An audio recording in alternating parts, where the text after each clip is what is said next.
Bismillahirrahmanirrahim. Elhamdülillahi Rabbil alemin.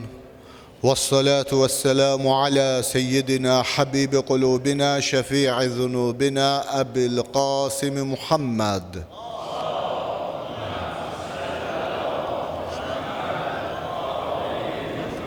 Ve ala alihi tayyibina tahirin el ma'sumin el mükerremin. واللعنة الدائم على أعدائهم أجمعين. قال الله تعالى في كتابه الكريم: وكذلك جعلناكم أمة وسطا لتكونوا شهداء على الناس ويكون الرسول عليكم شهيدا. آمنا بالله وصدق الله العلي العظيم. Esselamu Aleyküm ve Rahmetullahi ve Berekatuhu aziz müminler. Cümə gününüz mübarək olsun. Allah Teala sizləri, bizləri bugünün mərhəmətindən, rəhmətindən, bərəkətindən bir nəsib etməsin. Allah Teala Kur'an-ı Kerimdə Bəqqərə surəsi 143-cü ayədə buyurur: وَكَذَلِكَ جَعَلْنَاكُمْ أُمَّةً وَسَطًا. Beləcə biz sizi orta ümmət qərar verdik. لِتَكُونُ شُهَدَاءَ عَلَى النَّاسِ. Ki insanlara siz şahitlik edesiniz ve yakunar Resul aleykum şehide ve peygamber de sizin üzerinizde şahittir, hüccettir. Biz karışık bir zamanda yaşayırıq. İdeologiyaların, fikirlerin, düşüncelerin, medeniyetlerin farklı olduğu ve aynı zamanda biri-birine karşı konflikte olduğu bir dövrde yaşayırıq. Və bugünkü gündə cəmiyyətimizin, xüsusilə də İslam ümmətinin ən çox qarşılaşdığı böyük problemlərdən biri dindəki radikallıqdır, radikalizmdir, kör təəssübkeşlikdir. Radikallığın müxtəlif səbəbləri var, yaranma səbəbləri var. Ən bəsit səbəblərdən belə yarana bilər. Mümkündür ki, sualla meydana çıxsın ki, insan o sualın cavabını axtarır və kimlərsə onun cahilliyindən, bilməməzliyindən istifadə edir və ya qəzəbindən, içindəki qəzəbindən istifadə edir. Yaxud psixoloji durumunda müəyyən problem var, psixoloji durumundan istifadə edir. Və onda digərlərinə qarşı nifrət formalaşdıra bilir, agresiya formalaşdıra bilir. Ona təlqin edir ki, din nifrətdən ibarətdir, din agresiyadır, cihad başqalarına qarşı zorakılıqdır. Səndən olmayanı aradan aparmaq, aradan götürmək İslamın nüsrətidir, İslamın qələbəsidir. Burada bizim üzərimizə çox böyük bir məsuliyyət düşür. Biz gənclərimizi, xüsusilə gənclərimizi necə qoruyaq, onları necə himayə eləyək ki, bu cür radikallığa meyl etməsinlər. Onlara necə biz həqiqi İslamı təqdim eləyə bilək? O İslam ki, ağıl İslamıdır, mərhəmət İslamıdır, ədalət İslamıdır. İlk öncə bunu qeyd edək ki, İslam dini radikallığı, kör təəssübkeşliyi qəbul etmir, rədd edir. Allah Teala dini radikallıq üzərində qurmuyub. Necə ki Quranda buyurur: وَكَذَلْكَ جَعَلْنَاكُمْ أُمَّةً وَسَطًا. Biz sizi beləcə orta ümmət qərar verdik. Nə ifrat, nə təfrid. Orta ümmət. Necə ki Həzrəti Rasulullah sallallahu aleyhi ve sellem buyurur ki: خَيْرُ الْأُمُورِ أَوْسَطُهَا. İşlərin ən xeyirlisi orta olanıdır. Və yaxud da digər bir ayədə Allah Teala buyurur: وَلَا تَغْلُ فِي دِينِكُمْ. Dininizdə həddi aşmayın,ğuluv etməyin.Ğuluv həddi aşmaq. Biz sadəcəğuluv sözünü bu cür izah edirik ki, Allaha aid sifətləri, Allahın zatına aid sifətləri məxluqa nisbət vermək quluvdur. Quluv təkcə bu deyil. Quluv insanın əqidəsində, insanın davranışlarında, başqalarına qarşı mühakimə yürütməsində Allahın təyin etdiyi hədləri aşmaqdır, hədləri keçməkdir. İslam din adına ağlın aradan aparılmasını qəbul etmir. Din gəlib ki, insanların ağlını hidayət eləsin. Necə ki, Əmir əl-Möminin əleyhissalam Peyğəmbərliyin göndərilmə səbəblərindən bəhs eləyəndə buyurur, لِيُثِيرَ لَهُمْ دَفَائِنَ الْعُقُولِ Allah Peyğəmbərləri göndərdi ki, insanların ağıllarındakı gizli xəzinələri ortaya çıxartsın. İnsanı ağıl və kamala çatdırsın, ağlını inkişaf etdirsin. Din ağla hidayət edir, ağlı işləməz vəziyyətə gətirib çıxartmaq istəmir. Din gəlib ki, insanın qəzəbini tərbiyələndirsin, insanın qəzəbini cinayətə çevirməsin. Din gəlib ki, insanı qursun, insanı formalaşdırsın, insanı məhv etməsin. Necə baş verir radikallıq ki, görür ki, bəzi insanlar, xüsusilə də bizim indi sahəmiz din olduğu üçün din barəsində danışırıq. Radikallıq təkcə din sahəsində deyil. Bu milli zəmində də baş verə bilir, müxtəlif ideologiyalarda da baş verə bilir və təkcə İslama da aid deyil, müxtəlif dinlərdə də mövcuddur. Biz sadəcə olaraq öz problemimizi istəyirik özümüz həll eləyək ki, necə baş verir radikallıq? Radikallıq çox zaman ələ silah götürməklə baş vermir. Fikirləşmir ki, radikalizm deyəndə əlində silah olan bir qrup insanlar digərlərini qətlə yetirir, özündən olmayan, onun kimi düşünməyən, onun kimi fikirləşməyən, onun kimi etiqad bəsləməyənləri qətlə yetirilir, bu cür deyil. Radikallıq bəzən bir fikirdən formalaşır ki, bu fikir səndə artıq qənaətə çevrilir, qane olursan o fikirə. Həmin qənaət səndə mövqeyə çevrilir. Həmin mövqe səndə səbəb olur ki, başqalarına səninlə eyni olmayan, eyni sırada olmayanlara nifrət eləyirsən. Bu nifrəti sonra çevirirlər nəyə? Zorakılığa, aqressiyaya çevirirlər. Ona görə də ən təhlükəli məqam o məqamdır ki, gənc birisi qəlbi nifrətlə dolsun, qəlbi aqressiya ilə dolsun, ağlı diyaloqa bağlı olsun. Doğru yola çağırmaq istəyirsən, oturub söhbət etmək istəyirsən, düşünmək istəmir, fikirləşmək istəmir. Ağıl artıq diyaloqa bağlıdır. Qəlb isə baxırsan ki, nifrətlə doludur, aqressiya ilə doludur. Yalnız özünü haqq hesab eləyir. Özündən olmayan hər kəsi də batil hesab eləyir. Kimlər görəsən gənclərimizdəki bu boşluğu doldurdu? Niyə biz gənclərimizi bu boşluğunu doldura bilmədik? Mühüm səbəblərdən biri budur ki, əgər biz gənclərimizin ağlını elmlə, ədəblə, İslam əxlaqı ilə doldura bilmədikdə başqaları gəlib onları zərərli fikirlərlə dolduracaq. Əgər biz onların suallarına cavab verməsək, başqaları yanında cavab axtaracaqlar, başqa yerlərdə cavab axtaracaqlar. Biz onlara həqiqi ideallar təqdim etməliyik, nümunəvi insanları təqdim etməliyik. Onlar gənclərə nümunəvi insanlar o idealları təqdim etməyəndə gedib özünə başqa yerdə ideal axtarır, özünə kumir axtarır, özünə nümunə axtarır. Gənclik heç də təhlükə demək deyil. Gənclik enerjidir, gənclik şücaətdir, qüdrətdir, xüsusilə də dəyişilməyə yönəlik bir qüdrətdir. Həzrət Rasulullah sallallahu aleyhi və səlləm Məkkədə Peyğəmbərliyin elan eləyəndə Peyğəmbərin yanında olanlar əsasən gənclər idi. Gənclərdən ibarət idi ilk müsəlmanlar. Əmir əl-Möminin əleyhissalam, Əmmar bin Yasir, Mus'ab ibn Umeyr. Allah Resulü Mus'ab'ı gönderdi Mədinəyə ki, Mədinədə insanlara Quran öyrətsin. Neçə yaş vardı bir sahabənin? Biz sahabə deyəndə elə bilir ki, ahıl yaşına çatmış birisidir. Mus'ab ibn Umeyrin Peyğəmbər onu Mədinəyə göndərəndə ki, ged insanlara Qur'anı öyrət oradakı müsəlmanlara hicrətdən öncə 16-17 yaşındaydı.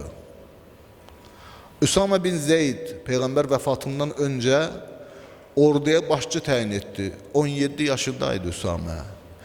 Gəncliyi düzgün yönəltməliyik. Gənclik sanki bir çaya bənzəyir. Əgər çay məcrası ilə axarsa həyatdır. Məcrasından kənara çıxacaqsa, daşqınlara fəlakətə gətirib çıxardacaqdır. Eləcə də biz gərək gənclərimizi elmlə, hikmətlə, məhəbbətlə, məhsuliyyətlə dolduraq. Bu zaman onlar cəmiyyətin quruculuğunda, dinin inkişafında faydalı olacaqlar. Amma gəncliyimiz cəhalətdə qalsa, elmdən kənar qalsa, mənəvi boşluqda qalsa, başqalar onlara nifrət təlqin eləyəcək, aqresiya təlqin eləyəcək, başqalarının ovuna, şikarına çevriləcək. Ona görə Əmir əl-Möminin əleyhissalam nə buyurur? Əmir əl-Möminin əleyhissalam buyurur ki, yeniyetmənin qəlbi xam torpaq kimidir. Nə toxum atsan ora torpaq onu qəbul eləyəcək. Gənclərimizi, yeniyetlərimizi özümüz gərək tərbiyələndirək, qəlblərində onların gərək məhəbbət toxumları əkək, onların qəlblərində mərhəmət, rəhmət, həqiqi İslamı əks etdirən dəyərləri onların qəlblərində yerləşdirə bilək. Radikallığın ən böyük təhlükəsi insanın dinini əlindən almasıdır, dinini oğurlamasıdır. Gənclərə görürsən ki, dəyişdirilmiş, təhrif olunmuş dini təqdim eləyirlər. Və o da belə güman eləyir ki, din yalnız elə haramdan ibarətdir, cəzadan ibarətdir, biz və onlardan ibarətdir, mənimlə olanlar və mənə qarşı olanlardan ibarətdir. Və belələri artıq unudurlar ki, Qur'an-ı Kərim rəhmət ayələri ilə doludur. Allah Qur'an-ı Kərimdə buyurur, və rəhməti vəsiət kullə şey. Mənim rəhmətim hər şeyi əhatə eləyibdir. Və mə ərsəlnəkə illə rəhmətin lil-aləmin. Ya Rasulallah, biz səni aləmlərə rəhmət olaraq göndərdik. Ona görə də əgər bir adam gəlib sənə din adından danışır və sənə istəyir ki, sənin qəlbini nifrətlə doldursun, o zaman soruş, bəs mərhəmət hanı, bu dindəki mərhəmət hanı? Əgər gəlib sənə təlqin eləyir ki, din adı ilə ki, günahsız insanlara zülm eləyəsən, o zaman soruş, bəs ədalət hanı, İslamın ədaləti hanı? İnnəllah ya'muru bil adl, Allah ədalətə əmr eləyir. Yaxud görürsən ki, gəlib sənə deyir ki, sən fikirləşmə, sən dində mübahisə eləmə, sən nə deyirlər, qəbul et. Quran ayəsi, hədis gətirir, zahiri mənasını əsas götürür, qəbul etməlisən, bu cürdür. Onda soruş, bəs təfəkkür hanı ki, Quran-ı Kərim dəfələrlə deyir, əfələ yətəfəkkərun, əfələ yəqilun, məgər düşünməzlərmi, məgər fikirləşməzlərmi? Bu cür gərək azğınlıqların qarşısını alaq. İki növ İslam var. Daha doğrusu İslamın iki cür təqdimatı var. Bir, Həzrəti Muhammed sallallahu aleyhi və səlləm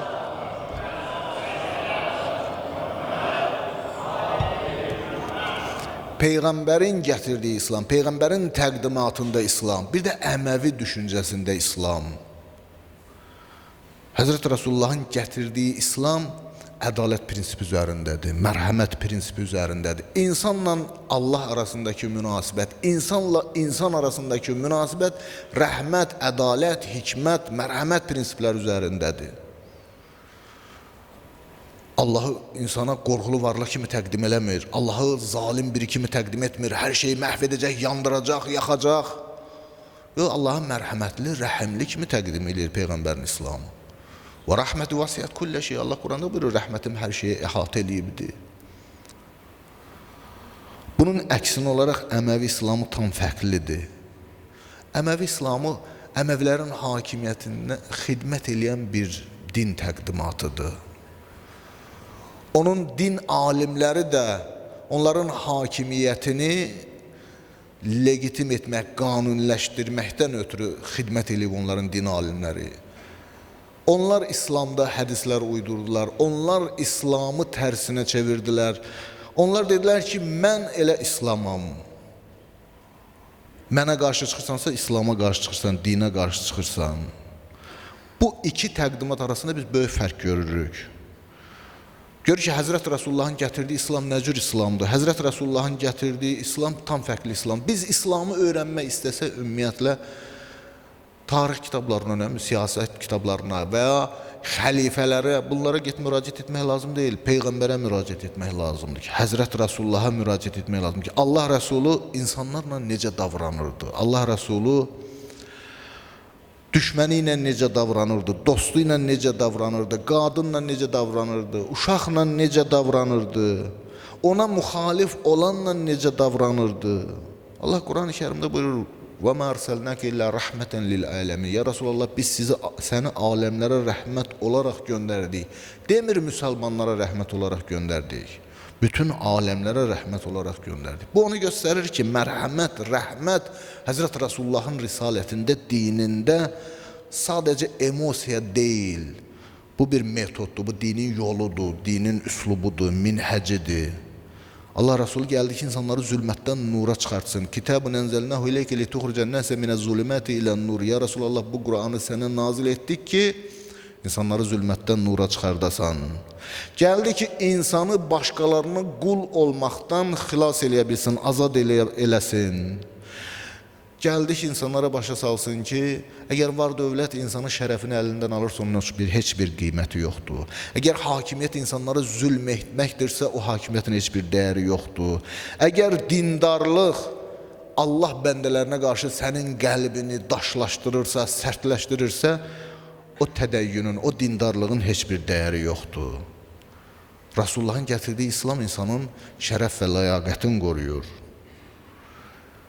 Radikallıq insanın insaniyyətini gözdən salır, insana heç bir dəyər vermir. İnsan, radikal insanların nəzərində başqası onun düşmənidir. Elə ki, ona düşmən gözü ilə baxır, onu qətlə yetirmək onun üçün asanlaşır.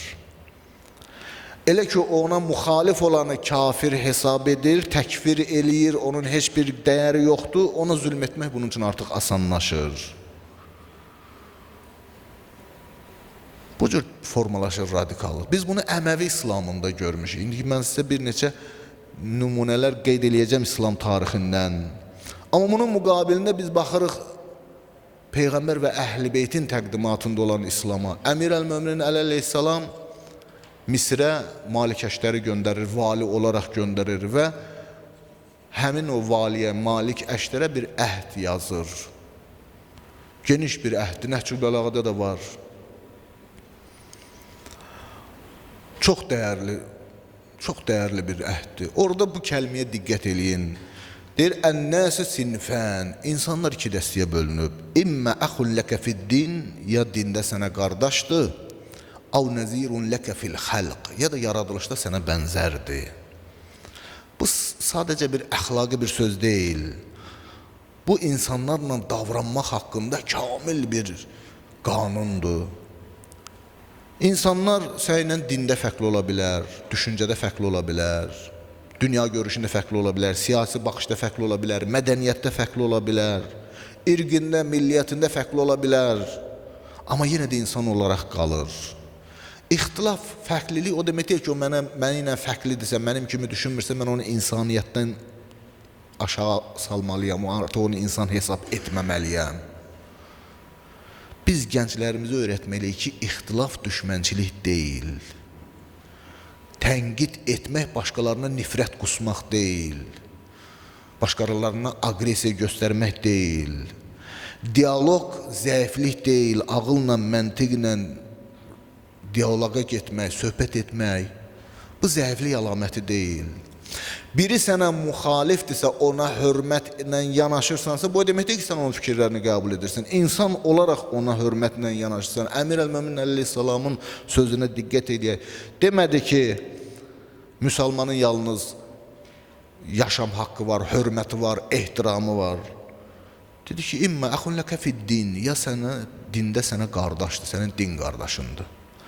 Av nəzirun ləkə fil-xəlq, ya da sənə xəlqdə, yaradılışda bənzərdir. Yəni, əgər biri müsəlmansa, sənin din qardaşındır, İslamı dəyərlər əsasında, İslamın qayda qanunları əsasında onunla davranacaqsan. Əgər biri müsəlman deyilsə, o insaniyyətdən düşmür. O ilə yenə ortaq cəhətin var, o da sənin kimi insandır, yaradılışda sənə bənzərdir.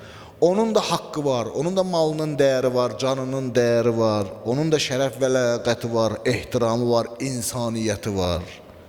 Əhl-i Beyt məktəbi belə bir məktəbdir.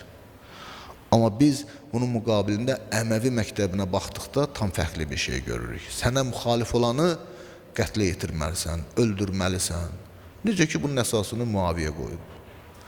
Ümumiyyətlə, baxsaq biz İslam tarixinə, Əbu Sufyan Peyğəmbərlə savaşdı. Muaviyə Əmirəl-Möminin əleyhissalam və İmam Həsənlə savaşdı. Muaviyyənin oğlu Yezid İmam Hüseyin əleyhissalamına qarşı savaşdı və İmam Hüseyin əleyhissalamı və ailəsini faciəvi şəkildə qətlə yetirilməsinə səbəb oldu. Bu xət, bu düşüncə tərzi həqiqi İslam düşüncə tərzi deyil. Həqiqi İslam Peyğəmbər və onun əhl-i beytində olan təqdimatdır. Mərhəmət üzərindədir, rəhmət üzərindədir. Xristiyanlar gəlir Peyğəmbərlə İsa əleyhissalam barəsində mübahisə eləməyə. Peyğəmbər onları qovmur. Onlarla söhbət eləyir. 3 gün Peyğəmbərlə söhbət eləyir, mübahisə eləyirlər. Bunlar İsa'nın Allahlığına etiqad bəsləyirlər. Yəni, üçlüyə etiqad bəsləyirlər. 3'ü 1, 1'i 3 hesab eləyirlər. Əslində, şirkin, yəni, özü də ona görə ki, Quran-ı Kərimdə də buyurur ki, لَقَدْ كَفَرَ الَّذِينَ قَالُوا ثَالِثُ الثَّلَاثَ Allaha 3'ün 3'üncüsü deyənlər küfr etmişdir. Sonunda mübahilə ayəsi nazil olur ki, siz də özünüz gəlin, biz də özümüz gələk, siz də övladlarınızı, biz də övladlarımızı, siz də xanımlarınızı çağırın, biz də xanımlarımızı çağıraq. Sonra Allaha dua eləyək ki, Allah yalancıya öz lənətini nazil etsin. 3 gün ərzində ki, bunlar Mədinədə qaldılar, Peyğəmbər məscidinin bir hissəsində onlar üçün yer ayırdı, orada öz ibadətlərini etdilər. Həzrət Rasulullah Məkkəni fəth eləyib, illərdə Peyğəmbərə qarşı vuruşanlar var. Ühüddə Peyğəmbərin ən yaxın səhabələrini və Peyğəmbərin ən sevimlisi olan Həmzəni, İslamın sərkərdəsini acınacaqlı şəkildə qətlə yetirdilər. Əbu Sufyanın arvadı Hində, Muaviyyənin anası Hində gəldi o Həmzənin qətlə yetirilməsindən sonra sinəsini yardırıb, ciyərini çıxarıb çeynədi. Yemək istədi, yeyə bilmədi. Ona görə deyirlər, Akilətul Əkbad, ciyər yeyən Hində.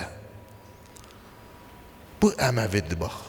Amma bu tərəfsə İslamdır. Peyğəmbər gəlib indi Məkkəni fəth eləyib, müşriklər dayanıblar Resulullahın qarşısında. Əbu Sufyan da dayanıbdı, övladları da dayanıbdı. Digər Məkkə müşrikləri, Qureyşin müşrikləri. Allah Resulü baxdı onlara, dedi, nə deyirsiniz? İndi nə edim sizinlə?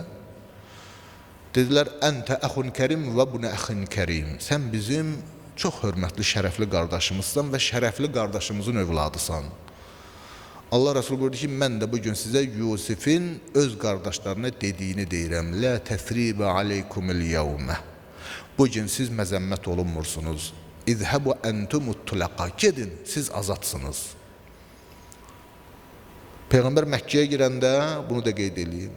İbn Abbas sahabiyə bir şuar öyrətdi. Əl-yevm yevmul məlhəmə. Bugün döyüş günüdür, qisas günüdür. Sahabə hamısı bu şuarına Məkkəyə girir. Allah Resulü eşidəndə saxlatdı, dedi, saxlayın bu şuarı. Belə deyin, əl-yevm yevmul mərhəmə. Bugün mərhəmət günüdür, rəhim günüdür. Əmirəl-Möminin əleyhissalama baxırıq. Əmirəl-Möminin əleyhissalam Siffin döyüşünə baxın. Siffin döyüşündə Muaviyə olan döyüşdür. Əməvi İslamı ilə Rasulullahın gətirdiyi İslam üz-üzə dayanıbdır. Muaviyə tərəf suyu Fəratın qarşısını kəsib. Əleyhissalamın əskərlərindən su gətirməyə gedəndə oxluyurlar onları. İmkan vermirlər. Əleyhissalam çox şücaətli bir bəlağətli bir xütbə etdi. Xütbəsində bir söz var, dedi ki, qılınclarınızı qanla suvarın ki, dodağınız suya çatsın.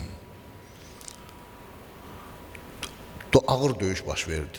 Muaviyyənin ordusunu sudan çəkdilər kənara. Bu zaman su tamamilə keçdi Əleyhissalamın və ordusunun nəzarətinə. İndi qarşı tərəf suya gəlir. İstədilər mane olsunlar, Əleyhissalam qoymadı. Su insanlar arasında müştərək sərvətdir. O təkcə mənim və ya onun deyil. Ya Əleyhissalam, onlar belə etdi və onlarla bizim fərqimiz nədir? Yezidlə İmam Hüseyin Əleyhissalama baxın. baş kəsmək Əməvilərdən qalıb, baş kəsib bir şəhərdən başqa şəhərə göndərmək. Bu Əməvi cinayətidir. Bu Muaviyyənin cinayətidir. Ona görə də radikallıq adətən onların yolu ilə gedənlərdədir, Əməvi yolu ilə gedənlərdədir. Biz bəşəriyyətə, insanlara həqiqi İslamı təqdim etməliyik.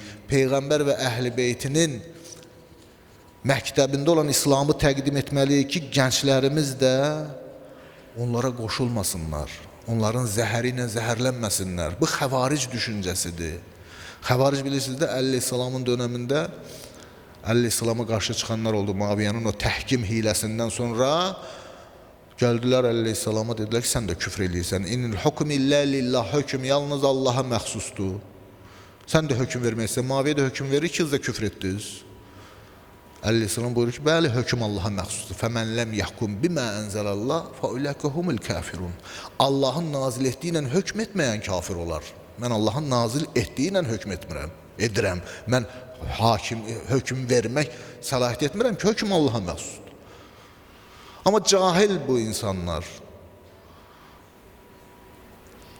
bir fikir kimi formalaşdılar. Sonda Əleyhisselam Nəhrivan döyüşündə onlarla üz-üzə gəldi.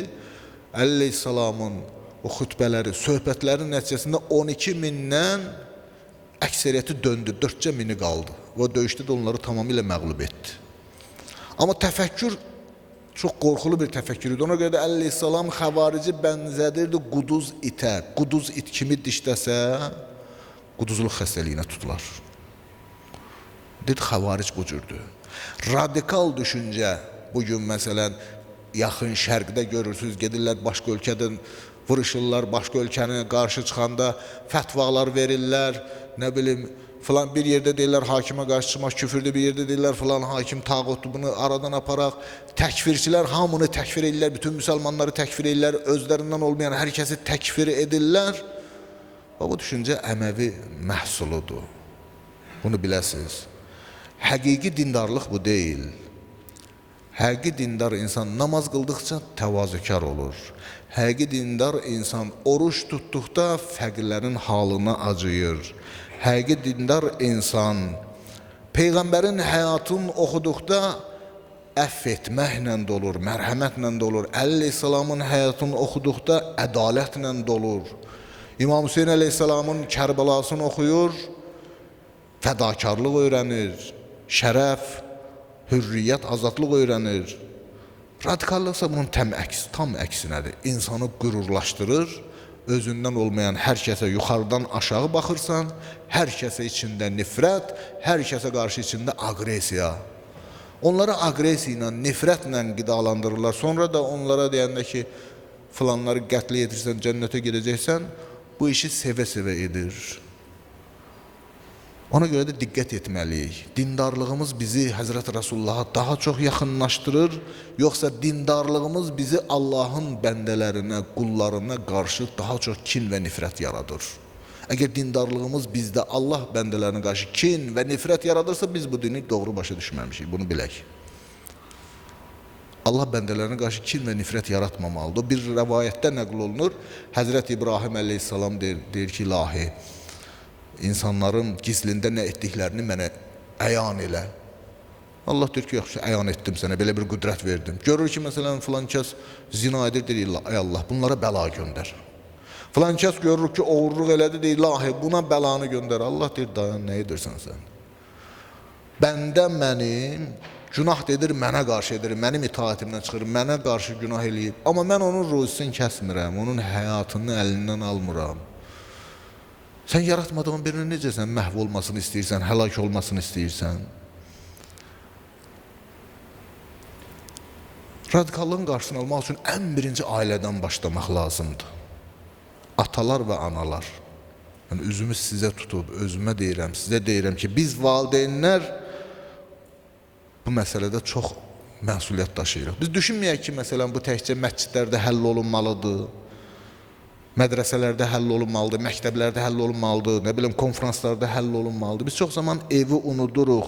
Ev ən birinci məktəbdir. Ata və ana gərək övladını dinləsin. Ki, övlad gedib başqa şəxs axtarmasın. Əgər ata öz övladını dinləmirsə, valideyn öz övladını dinləmirsə, o gedib onu dinləyən birisini axtaracaq. Əgər evdə ana öz övladının sosial şəbəkələrdə nəyə baxdığını, hansı səhifələrə girdiyini, kimlərlə orada həmdərd olduğunu, söhbət etdiyini diqqət etmirsə, nəzarətdə saxlamırsa, məchul insanlar onun övladını qidalandıracaqdır, özlərinə tərəf çəkəcəkdir. Övladlarımızın suallarından qorxmayaq, onlara sual vermək imkanı verək, onlara dəyər verək ki, özünü dəyərli hiss eləyə bilsin. Çox zaman bilirsiniz, bu radikal qruplara qoşulan hansı insanlardır? Ailədə hörmət tapa bilməyib özünə, qohum-əqrəbə içərisində özünə hörmət tapa bilməyib, cəmiyyətdə hörmət tapa bilməyib. Hara gedir, danlayırlar bunu. Gedir bir qruplaşmanın içinə düşür, orada buna hörmət qoyurlar, dəyər verirlər. Əxi burada gəl otur, əxi sənə nə kömək eləyək, pulu yoxdur, pul verirlər, işi yoxdur, işlə təmin eləyirlər. Bu insan psixologiyası budur. Biz hər birimiz, bizə dəyər verilməyən yerdə biz oturmarıq. Oradan qaçarıq. O yerə gedərik ki, orada bizə dəyər verirlər, orada bizə hörmət eləyirlər. Bu insanın da öz rahatlığını harada tapacaq? Həmin o radikal qrupların içərisində tapacaq. Səbəb də bu olacaq ki, biz övladlarımıza vaxtında dəyər vermədik, qiymət vermədik. Onları elə qadağalarla himayə edə bilmərik. Bunu et, bunu etmə. Əmrlərlə, qadağalarla mümkün deyil qoruya bilək. Biz belə eləsə dayda uzaqlaşdıracağıq. Radikallar ən çox, radikal qruplaşmalar nədən istifadə edir? İnsanın tənhalığından istifadə edir. İnsanın içinə dolmuş qəzəbdən istifadə edir. İnsan əgər zülmə məruz qalırsa, onların məzlumiyyətindən istifadə edir. Mənəvi boşluğu varsa, o boşluqdan istifadə edir. Ona görə də biz övladlarımıza, gənclərə imkan verməliyik. Onlara şərait düzəltməliyik, onları elmlə, mərifətlə, bilgi ilə, ədəblə doldurmalıyıq ki, gedib o zərərli fikirlərə düşər olmasınlar, zərərli fikirlərlə zəhərlənməsinlər. Hər kəsin burada məsuliyyəti var. Din aliminin məsuliyyəti var, dövlətin məsuliyyəti var, cəmiyyətin məsuliyyəti var, medianın öz məsuliyyəti var. Qərəzsiz şəkildə bu məsələ araşdırılmalıdır.